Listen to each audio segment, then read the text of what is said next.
Bienvenue dans ce podcast consacré aux universités d'Europe francophone et du Canada les plus favorables aux étudiants étrangers africains. Aujourd'hui, on ne va pas simplement parler de prestige. On va surtout parler d'accessibilité réelle.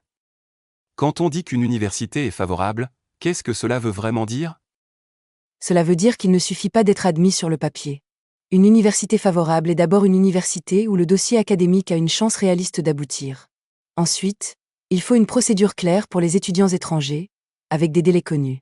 Il faut aussi un coût soutenable, grâce à des exonérations ou à des bourses. Enfin, il faut un vrai accompagnement pour l'installation, l'intégration et la réussite. Donc, ce n'est pas un classement absolu des universités les plus célèbres, mais plutôt un repérage des options les plus praticables ? Exactement. Les taux d'acceptation comparables sont rarement publiés de manière uniforme. On s'appuie donc sur des signaux concrets d'accessibilité réelle. Présence d'étudiants internationaux, clarté des calendriers, aide visible, et qualité du cadre d'accueil. Commençons par le Canada. Beaucoup d'étudiants africains francophones en rêvent, mais où sont les options les plus favorables aujourd'hui ? Très souvent, elles se trouvent en dehors des plus grands centres. L'Université du Québec à Trois-Rivières, par exemple, annonce plus de 3300 étudiants internationaux venus de 80 pays. C'est un signal fort. Pour l'automne 2026, plusieurs programmes restent ouverts, même si les dates exactes varient selon les formations. Et dans les autres universités régionales ? L'UQAT se distingue par son ancrage régional et ses aides. L'université remet plus de 500 000 $ par an en bourse, et sa fondation ajoute près de 400 000 $. Certaines bourses liées à l'automne ont une date limite au 1er mars. L'UQAR aussi est intéressante, avec une admission internationale d'automne 2026 indiquée jusqu'au 1er mars. Et pour les étudiants qui veulent un environnement francophone affirmé ? L'Université de Moncton reste une valeur sûre. Pour l'automne, le premier cycle va jusqu'au 30 juin, tandis que la maîtrise et le doctorat vont jusqu'au 31 mai. En plus, l'établissement affiche des bourses qui peuvent aller jusqu'à 16 000 $ ou davantage selon les profils et les programmes. Passons maintenant à la France. Beaucoup de candidats la choisissent pour la langue, mais quelles universités paraissent les plus accessibles dans les faits ? Plusieurs ressortent nettement. Paris 8 est un cas très intéressant, car l'université a reconduit pour 2026 à 2027 une exonération partielle des droits différenciés pour les étudiants extracommunautaires. Cela ramène les frais au niveau des droits nationaux. Les inscriptions administratives 2026 sont prévues du 29 juin au 24 juillet, puis du 20 août au 11 septembre pour certaines voies d'admission. Et du côté de la Sorbonne Nouvelle ? C'est aussi une bonne porte d'entrée pour des profils francophones. Pour la DAP 2026 à 2027, la procédure nationale ouvre le 1er octobre 2025 et se clôture le 15 décembre 2025. Pour certaines candidatures candidats, notamment en L2, L3 ou Master, une phase a été annoncée du 10 avril au 30 mai 2026 selon les formations. Y a-t-il des options moins saturées que les grands pôles ? Oui. L'université Le Havre-Normandie apparaît souvent comme plus accessible et plus abordable. Et Lyon 3 combine aussi accueil international et exonération partielle des droits différenciés, même si les dates de dépôt varient selon les programmes. En France, la stratégie consiste donc à viser des universités lisibles, ouvertes et financièrement plus soutenables. Si on regarde maintenant la Belgique francophone et la Suisse romande, qu'est-ce qui fait la différence pour un étudiant africain francophone ? En Belgique francophone, 3 universités ressortent bien, Liège, Humont et Namur.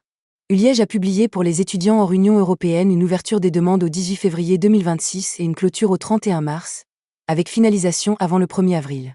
Humont suit une logique proche, avec le 31 mars pour les non-résidents ayant besoin d'un visa, et le 31 août pour certains résidents sans visa. Et Namur ? Namur est à suivre de près, notamment parce que l'université publie clairement les droits et les conditions 2026 à 2027. Elle mentionne aussi, pour une garantie bancaire, un montant indicatif annuel de 12 744 €. En Belgique, un autre facteur clé peut tout changer. Les boursares, qui couvrent plusieurs niveaux de formation pour des résidents permanents de pays partenaires. Et la Suisse romande ? La Suisse attire moins par une logique de volume que par une procédure nette et une excellente réputation. Fribourg affiche une vraie internationalisation, avec environ 10 000 étudiants venus de près de 100 pays, et un délai d'automne 2026 jusqu'au 30 avril, ou jusqu'au 28 février en cas de besoin de visa. Neuchâtel est aussi très lisible, avec des demandes traitées selon les formations, un émolument de dossier de 100 francs suisses pour certains masters, et une taxe semestrielle publiée de 790 francs suisses pour les étudiants étrangers. Le défi principal reste surtout le coût de la vie. Si l'on devait terminer avec une synthèse simple, quelles sont les meilleures options pratiques aujourd'hui ? Dans un premier groupe très favorable, on peut placer UQTR, UQAT, UQAR et l'Université de Moncton au Canada, puis Paris 8, Sorbonne Nouvelle, Le Havre et Lyon 3 en France. Elle combine généralement accueil identifié, procédure plus lisible et parfois exonération ou bourse utile. Et le deuxième niveau? Le deuxième groupe solide comprend Liège, Humont et Namur, surtout si le candidat peut mobiliser un financement crédible ou entrer dans un dispositif Comar. Enfin, Fribourg et Neuchâtel en Suisse romande sont très sérieuses, très claires et académiquement fortes, mais le coût global les rend souvent moins accessibles en pratique. Quel conseil donner à quelqu'un qui prépare ses candidatures 2026? Choisir au moins 3 universités régionales ou intermédiaires, déposer tôt, sécuriser le financement, vérifier les délais exacts du programme et traiter le visa comme une étape centrale du projet. C'est souvent cette combinaison, plus que la réputation seule, qui fait la différence entre un projet rêvé et un projet réalisable. Merci. Et surtout, retenons ceci, l'université la plus favorable n'est pas forcément la plus célèbre, mais celle où le parcours complet reste possible, du dossier jusqu'à l'installation. 10 podcastis à production of Allura XR Studio by Allura Tech. Want to create your own audio or video content? Visite alluraxr.alluratech.fi. Find us on YouTube by searching Allura Tech or Allura XR. To connect with us, joins the WhatsApp community at +35 84 01 37 16